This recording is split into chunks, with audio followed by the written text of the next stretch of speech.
This channel does not promote any violent, harmful, or illegal activities. All content provided by this channel is meant for an educational purpose only. ধর্মতলার অনশন মঞ্চে bio toilet বসানোর অনুমতি দেয়নি Kolkata police. এই পরিস্থিতিতে যেভাবে নিজেরা পুলিশ বাধার মুখে পড়ে নিজেরাই শামিয়ানা বেঁধেছিলেন, ঠিক সেই একই কায়দায় তারা নিজেরাই অস্থায়ী শৌচাগার তৈরির চেষ্টা করছেন, অস্থায়ী টয়লেট তৈরির চেষ্টা করছেন। এখানে চিকিৎসকেরা রয়েছেন, চিকিৎসক সঙ্গে নাগরিক সমাজের প্রতিনিধিরা রয়েছেন, সহযোগী ভূমিকা পালন করছেন। বাটাম কেটে তারা এখানে এই যে দরজার যেরকম একটা ফ্রেম তৈরি করা হয়েছে, এই রকমভাবে বাটাম কেটে তারা এখানে একটা অস্থায়ী যাতে শৌচালয় তৈরি করা যায় সেই জায়গাটা তারা চেষ্টা করছেন। আর এখানে যারা এই কাজটা করছেন তাদের সঙ্গে একটু কথা বলবো। আপনারা কি করছেন? আপনারা এটা কি করছেন? এইটা একটা অস্থায়ী যে টয়লেট যেটা সেইটা বানানোর একটা কাঠামো বানানো হচ্ছে। এটার কারণ এটাই যে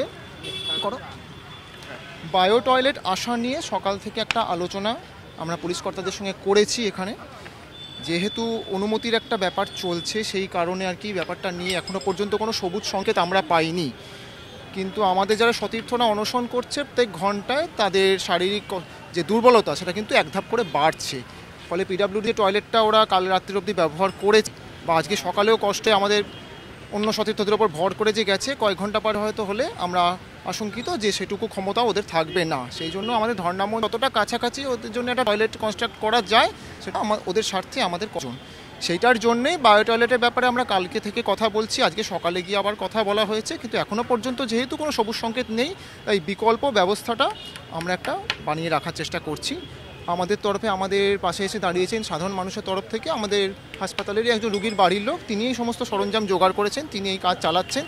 তিনি স্বতঃপ্রণোদিত হয়ে উনি এবং ওনার এক বন্ধু মিলে এটা করছেন। তো ওটা দেখে আমরা ঠিক থাকতে পারিনি, আমরা এসে তাই হাত লাগাচ্ছি। কার্ডিওলজি বিভাগে বাবা ভর্তি ছিলেন, সেই থেকে চিকিৎসকদের এই আন্দোলনে তিলোত্তমার ন্যায় বিচারের দাবিতে ওতপ্রোতভাবে ইয়ে পড়েছেন। আপনার নাম?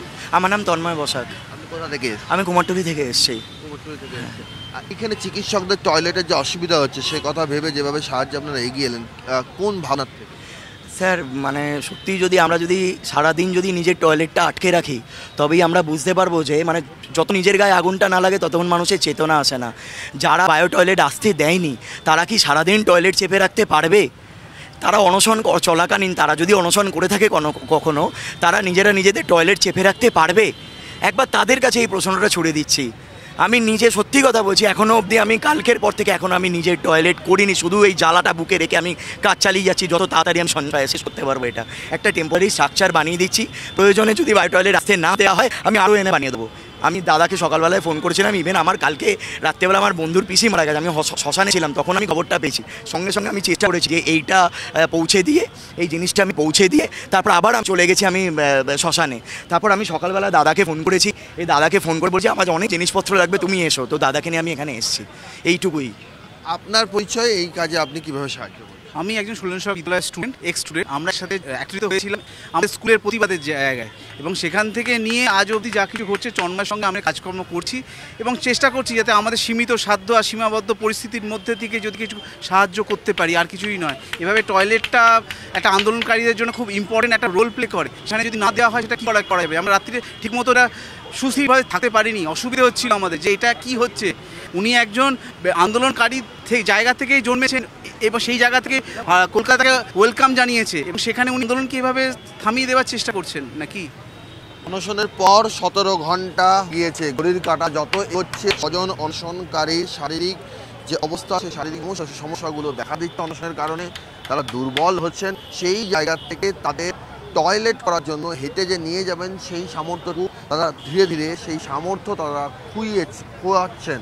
এবং সেই জায়গা থেকে দাঁড়িয়েই কলকাতা পুলিশের কাছে বায়ো টয়লেটের জন্য আর্জি জানিয়েছিলেন অনশনকারীরা, জুনিয়র চিকিৎসকেরা, কিন্তু এখনও পর্যন্ত অনুমতি মেলেনি।